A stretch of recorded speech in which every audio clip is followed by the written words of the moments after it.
Bonjour Agnès Dossart. Bonjour Denis Gancel. Merci beaucoup de nous recevoir. J'ai envie de commencer par un poème. Ah bah c'est bien, allons-y. Allez, un extrait de poème. Rompre les 1000 nœuds dont la ville nous lie. Si nous pouvions quitter ce Paris triste et fou, nous fuirions, nous irions quelque part, n'importe où. Victor Hugo. J'avais envie de commencer par ce poème parce que je crois que tu as fui Paris. Ouais, c'est vrai. Enfin, j'ai mis très longtemps à le fuir, donc c'est une fuite assez lente. C'est si difficile que ça? Bah oui, c'est difficile parce qu'il y a les habitudes, il y a le travail et il y a beaucoup les enfants aussi. Ah. Les enfants qui, quand ils sont petits, font exactement ce qu'on leur dit, enfin plus ou moins, et puis quand ils grandissent, ont leur propre, ce qui est souhaitable d'ailleurs, leur propre désir, leur propre vie, et donc disent « Ah bah non, nous on veut rester ». Il faut préciser que vous l'avez fait avant Covid et avant que ça devienne la mode. Oui, c'était en 2016 que la décision a été prise. Oui, c'est bien ça. Les gens étaient super sympas, ils ont été tout de suite curieux, nous proposant, je sais pas, de l'aide, de toutes sortes de l'amitié. Et donc très vite, on a connu des gens autour de nous, des voisins, on s'est fait des amis tout de suite, et ça a été très facile, on n'a pas du tout été seuls, et on s'est tout de suite senti bien. C'est formidable. Alors, où sommes-nous ici, dans ce beau salon? On est en Normandie. On est en Normandie, on est dans le pays de Caux, on n'est pas loin de la mer. On est, pour moi, dans un territoire arpenté par Maupassant. Je le sens, enfin... Et je me souviens quand je suis allée à la boulangerie, quand on est arrivé en juin, et le premier automne qu'on a passé ici, à la boulangerie, j'ai vu des douillons. Et j'en avais vu que dans les livres, moi, des douillons. Je ne savais même pas que ça existait, enfin, si je le supposais, mais... Et j'aime tellement Maupassant et Flaubert, et pour moi, c'était tellement comme des créatures sorties de leurs livres, que j'ai quand même eu les larmes aux yeux, et je les ai presque en reparlant, dans la boulangerie, en voyant les douillons. Je me suis dit, oh, j'y suis. Agnès, tu connais le principe de flamme. C'est quelques questions qui ont toutes trait à la flamme. Alors on va commencer, si tu le veux bien, par la première, qui est peut-être la flamme que tu as reçue. La flamme que tu as reçue, et que peux-tu nous dire de cette transmission et de cet accueil? Alors, j'ai l'impression d'avoir reçu une série de flammes. Ah, c'était un feu alors. C'était un feu d'artifice, parce que en citer une seule me paraîtrait... voilà. Soyons fous. Alors, je pense que la première flamme, et ça c'est peut-être une flamme qui est partagée par beaucoup de monde, c'était la flamme qui m'a été transmise par ma mère, et qui a ouvert la voie peut-être aux autres. Parce que ma mère était à la fois un personnage très disponible et avec une présence énigmatique, donc pas écrasante mais très, très là, quoi.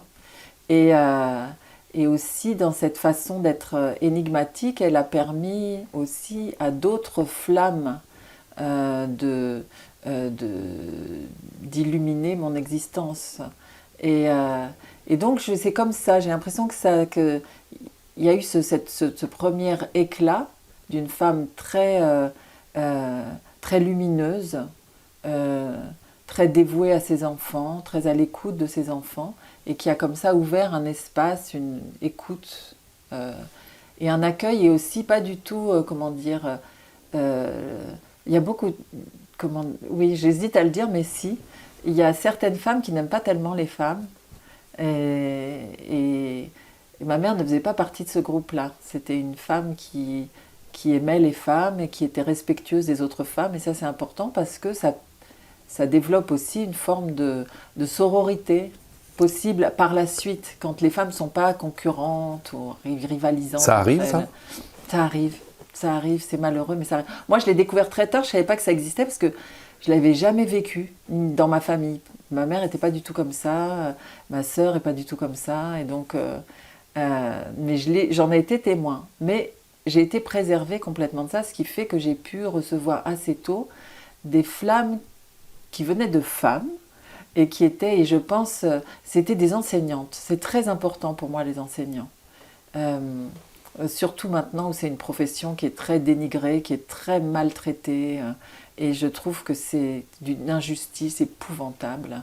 Moi, parmi les personnes qui ont le plus compté dans ma vie, il y a il y a 3 enseignantes. Donc la première, c'est une enseignante d'école maternelle.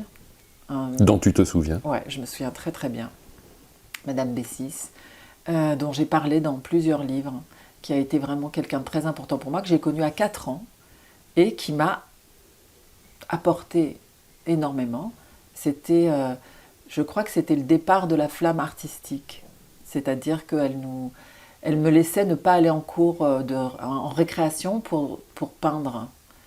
Et parce que peindre à l'époque où j'écrivais pas, puisque j'avais 4 ans, c'était une forme d'écriture. Mais donc c'est né de là. Elle m'a donné cette autorisation, donc c'était très important. La deuxième enseignante, c'était Annick Chartreux, qui était mon enseignante de musique au collège pendant les... Je ne sais plus combien on passe d'années au collège, 4 ans, voilà, de la 6e à la 3e.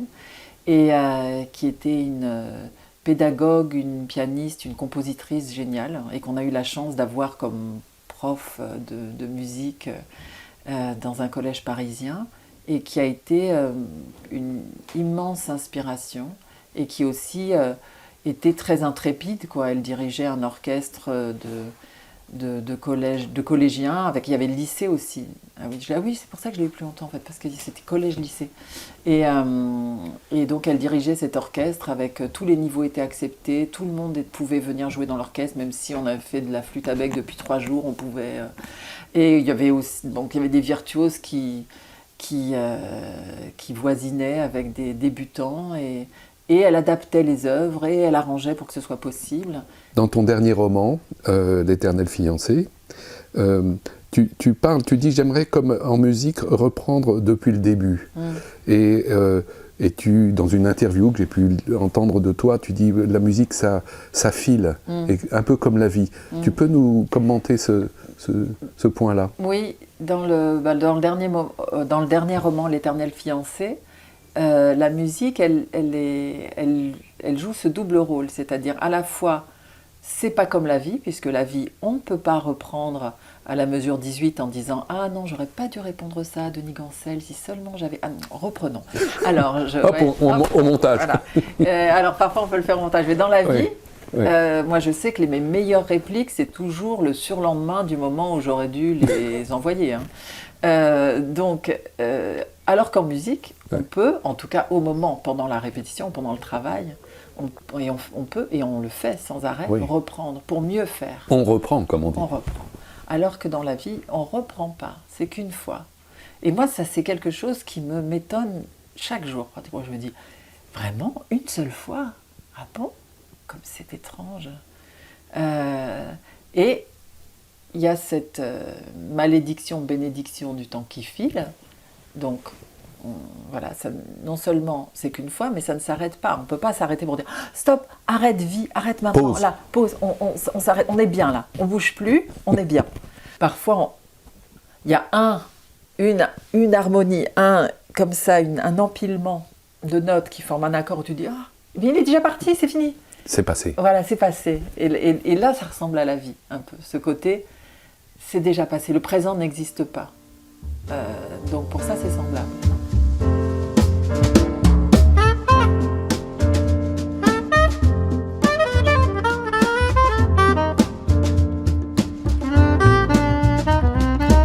On va passer, si tu le veux bien, au deuxième chapitre. Cette fois, c'est la flamme qui fait briller. Là, imagine que tu es précisément un éclairage puissant, une flamme puissante, et que tu aies envie de mettre en valeur quelqu'un, quelque chose, une cause. Tu as la parole. J'entends souvent beaucoup de, comment on peut dire, de mépris chez des gens de notre génération qui disent les revendications des jeunes, elles sont ridicules. Ils se préoccupent de choses qui n'ont... ils ne sont pas politisés, ils ne sont pas ceci, ils ne sont pas cela. Et moi, j'ai toujours été frappée par le dénigrement d'une génération par l'autre. Et autant je trouve ça très nécessaire que les jeunes affrontent la génération d'avant et la rejettent, autant je trouve que c'est dommage qu'il y ait ce dénigrement constant. Parce que je trouve que là, on est à un moment où, pour les jeunes gens, c'est extraordinairement difficile. Parce que c'est vraiment comme si C'est une séquence de Calimero. Je ne sais pas si tu te souviens de ce petit dessin animé où il y avait un poussin qui naissait, qui disait toujours c'est trop injuste, avec sa petite coquille sur la tête. Et c'est une séquence de Calimero qui tourne au film d'horreur parce qu'à peine ils sortent de l'œuf, on leur dit bon, c'est foutu, vous n'aurez pas de boulot, n'espérez pas en avoir, la planète c'est mort, et puis bah voilà. C'est d'autres questions? Et je me dis ah ouais, c'est quand même pas extraordinaire comme message, comme environnement, comme accueil. Et donc, je me dis que il faut arriver à encore plus écouter et respecter les initiatives et les prises de position de nos enfants. Dans ce que tu dis, peut-être est-ce que c'est la fille d'Aldona Roury qui parle, qui est un pédiatre fameux. Tu me disais tout à l'heure, avant qu'on commence cette interview, que ton papa continuait d'exercer et donc d'accompagner des parents qui ont besoin d'écouter leurs enfants. Moi, je voudrais te poser une question. Comment écoute Agnès de Sarthe? Comment tu as cultivé ton sens de l'écoute? Mais je ne sais pas si je l'ai cultivé. J'ai l'impression que ça a toujours été presque un défaut. Souvent, c'est avec les défauts, je trouve, qu'on forge nos meilleurs outils. Ce que je veux dire, c'est que je pense que j'étais une enfant assez solitaire. Je n'étais pas très douée pour me faire des amis. Je comprenais jamais rien au code. Je comprends toujours rien d'ailleurs. Mais quand on est petit, c'est plus douloureux. Et donc, j'étais pas très intégrée à la vie enfantine. Donc, quand c'est comme ça, ben, on se met en marge et ben, on fait pas exprès, mais on écoute parce qu'on ne parle pas, parce qu'on ne sait pas quoi dire, parce que les autres... Il y avait un avantage à cette absence d'interaction, c'était que la curiosité était parfaitement satisfaite. C'était que je regardais et que j'écoutais, et je me souviens par exemple de longs voyages en bus ou en métro quand j'étais enfant, où au lieu d'être dans cette position-là, tout droit devant le siège, j'étais souvent comme ça, parce qu'en fait j'écoutais les conversations des gens derrière. Tu observais ton monde. Ah, et j'écoutais, et je rentrais à la maison et je racontais des conversations entières d'inconnus à mes parents en disant « et alors elle lui a dit, et il lui a dit, et il lui a répondu, alors elle lui a dit, etc. » Quel conseil tu pourrais donner à ceux qui nous écoutent, ou celles qui nous écoutent, pour mieux écouter? C'est une autre chose qui me frappe, c'est le souci du moi qu'on a ces temps-ci. Être soi, très important, être soi. Mais qui c'est? Je ne sais pas qui c'est, soi. Est-ce que ça existe? Et puis, s'améliorer, être mieux.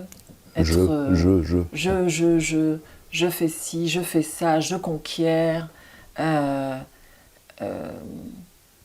Et pour moi, le moi, c'est comme c'est rien, c'est informe, c'est un réceptacle. Et j'ai l'impression que c'est comme ça qu'on écoute et qu'on regarde le mieux. Quand on arrête de se demander de quoi j'ai l'air, qu'est-ce que j'ai dit, est-ce que j'ai bien parlé, est-ce que c'est bien, est-ce que je suis bien, d'être dans la pleine curiosité. Et ça, en plus, c'est pas seulement que ça permet de mieux écouter, c'est aussi que c'est très agréable. Et c'est peut-être aussi se taire vraiment. Ouais. Écouter. Bah oui, parce qu'on a tous cette voix intérieure qui est que pendant qu'on écoute, on pense à des tas de choses. Moi, j'aurais dit ça, elle dit ça. Peut-être on peut dire ça. Est-ce que tu partages cette idée de se taire, d'apprendre à se taire vraiment? Là, c'est amusant parce que je remarque souvent, puisque j'écoute beaucoup les conversations des gens, que très souvent, la conversation, il y a quelqu'un qui parle. Pendant ce temps-là, la personne fait... Et en fait, elle attend de dire, eh ben moi... Mais ça a été un apprentissage pour moi, parce que j'ai commencé par parler beaucoup, avant de me taire. Et le moment où je me suis tue, ça a été une révélation. Ça a été extraordinaire. Le moment où je me suis dit, plutôt que de raconter tes aventures, eh ben moi, pose des questions et vois ce qui se passe. Tu as parlé donc des jeunes générations. Est-ce qu'il y a un autre sujet? Tout à l'heure, tu as dit qu'il y a beaucoup d'autres sujets. Oui, c'est vrai. c'est vrai, puisque Flamme donne la parole aux flammes que sont les femmes, Exact. je voudrais ajouter un mot sur le fait que on vit une période de transition qui a l'air assez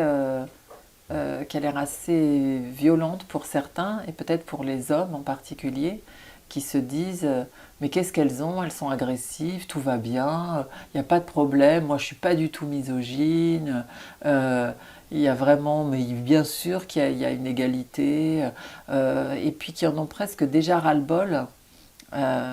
Et des femmes aussi d'ailleurs qui se sentent menacées par ce discours de revendication où on demande et où on espère plus de justice.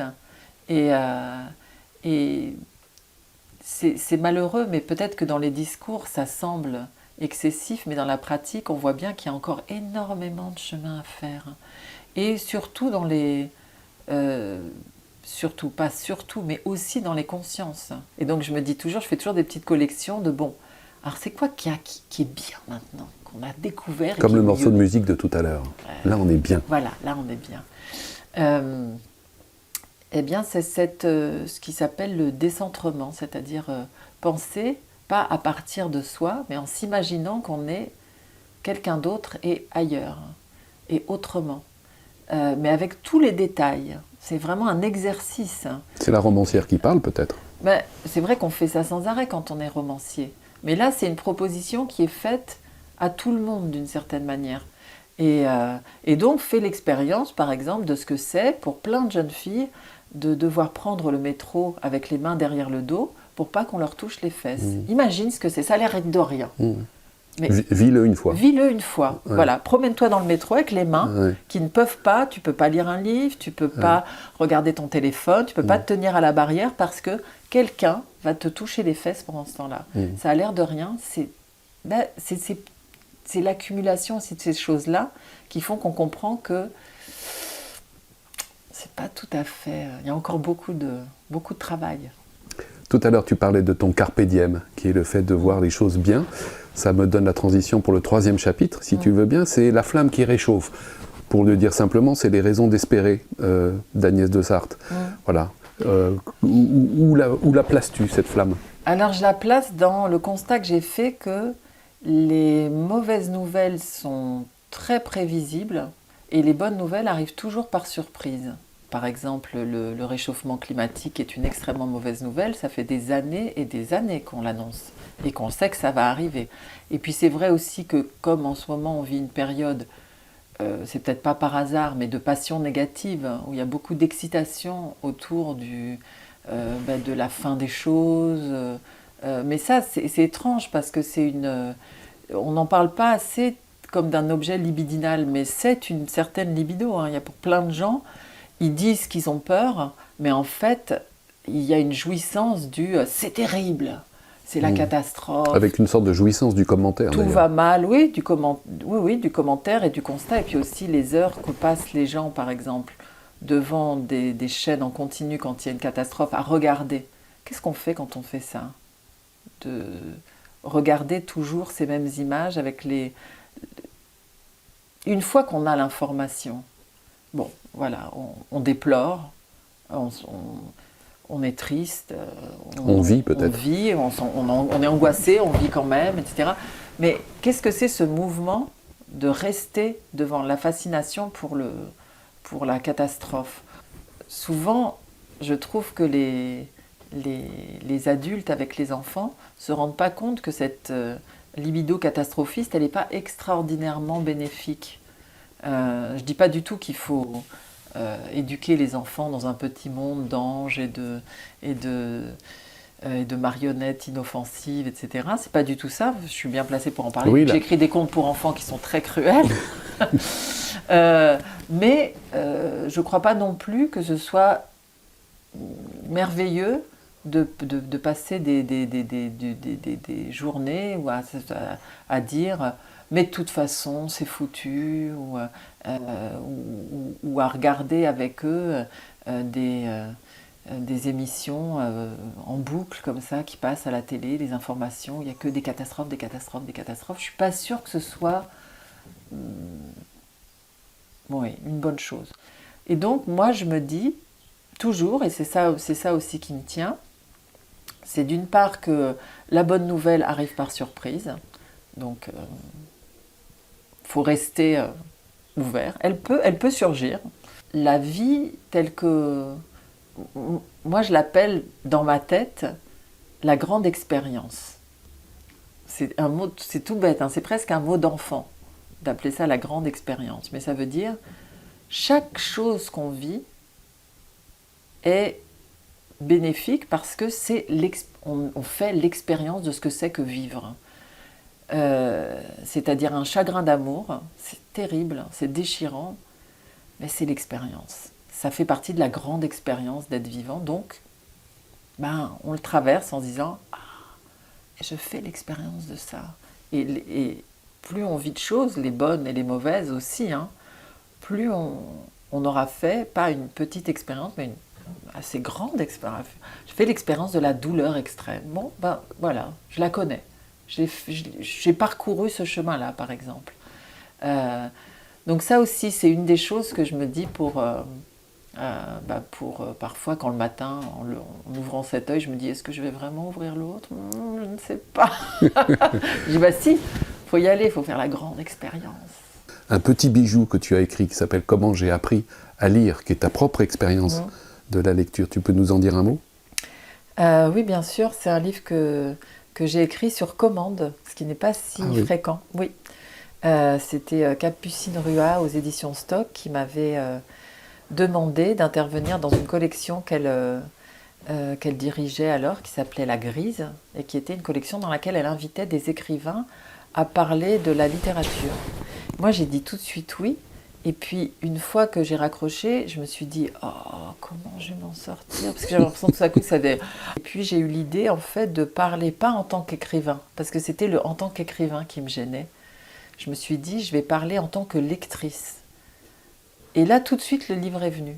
Surtout, il est venu parce que je me suis souvenue...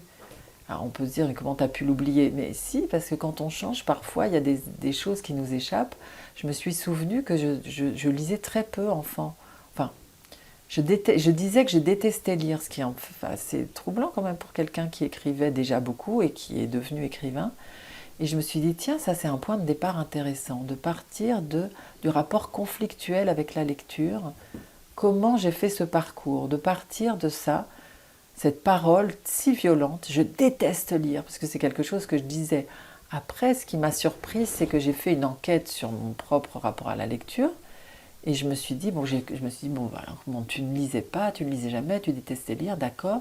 Bon, alors, sûrement que tu as quand même lu quelques livres quand tu étais enfant, donc commençons la liste. Et là, j'ai pris un crayon, vraiment un crayon à papier, et j'ai fait la liste.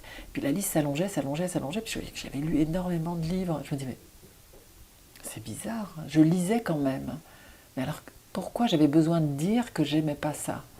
Qu'est-ce que je revendiquais ? Et donc, ça a été le début vraiment d'une enquête sur les liens entre la lecture, le passé, les relations familiales, l'histoire avec un grand H, ses rapports avec la petite histoire personnelle. Et donc, j'ai retracé ce parcours qui allait de quelqu'un qui disait « je déteste lire » à quelqu'un qui dit « j'adore lire » et qui lit plus que la normale, plus peut-être de manière un peu... pas maladive, mais enfin addictive en tout cas. Donc j'ai étudié ce parcours qui était le mien, parcours de lecture.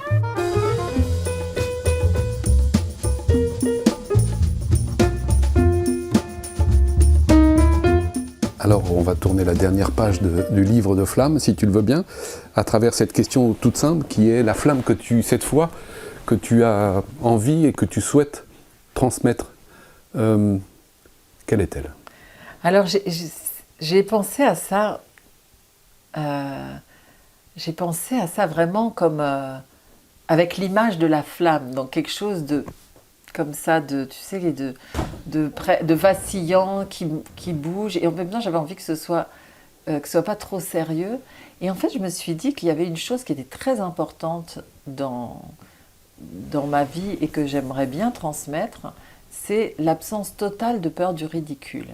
Ça veut dire qu'il faut accepter d'apparaître pas forcément à son avantage. Et pourquoi c'est important?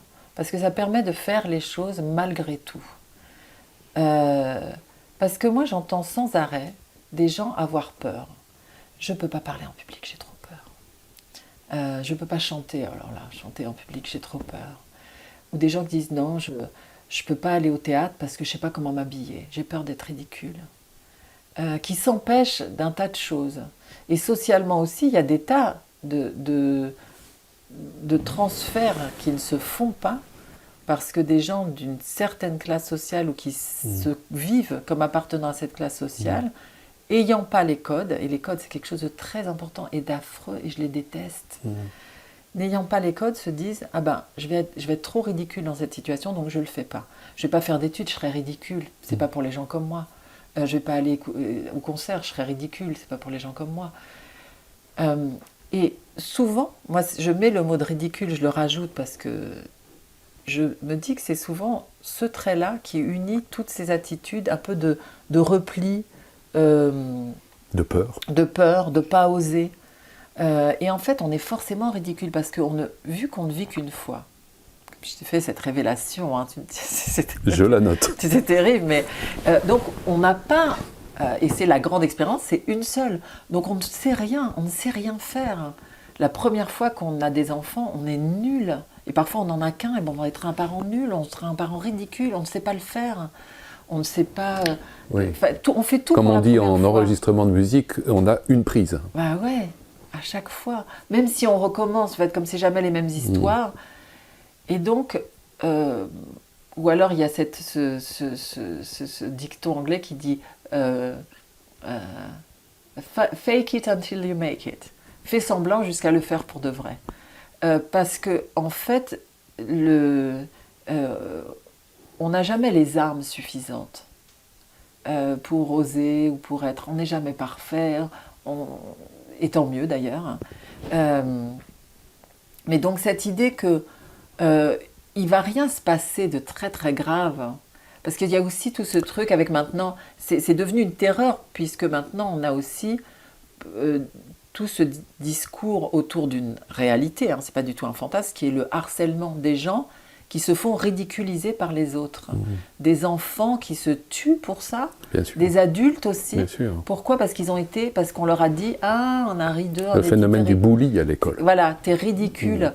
Et moi, je dis, ben voilà, la flamme que j'ai envie de transmettre, c'est « Et alors? Eh ben, je m'en fous. Ouais, je suis ridicule. Ouais, je louche. Ouais, je sais pas, j'ai les cheveux pas rangés. J'en sais rien. Je suis gros, je suis maigre, je suis petit, je sais pas ce que j'ai. Je vous plais pas. Je vous emmerde. » Et qu'est-ce qu'il faudrait faire pour dissiper, pour détruire ce ridicule perçu? C'est à la fois être... j'ai l'impression que pour être moins, comment dire, la proie des autres, parfois le point de départ, parce que les autres, on n'y peut rien. Quand on est con, hein, comme disait l'autre. Mais la chose qu'on peut faire sur soi, c'est justement, étrangement, hein, pour s'en foutre des autres, il faut commencer par pas tant s'intéresser à soi. Si soi, c'est pas si important on y que revient, ça. on y revient. Si soi, c'est pas le Graal, il faut que je sois fort, il faut que je sois beau, il faut qu'on voit que ce que j'ai mangé était vraiment super cool, donc je vais le photographier pour mettre en valeur je ne sais pas quoi. C'est-à-dire d'être dans...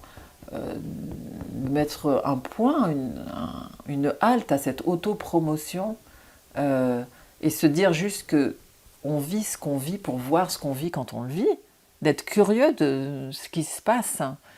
Mais moi, j'ai l'impression qu'il y a une certaine immunité qui en découle. Merci infiniment. Agnès, peut-être un dernier mot que l'on pourrait emporter comme ça, comme un bon livre de voyage? Ah non, j'aime pas avoir le dernier mot, moi. Je te le laisse.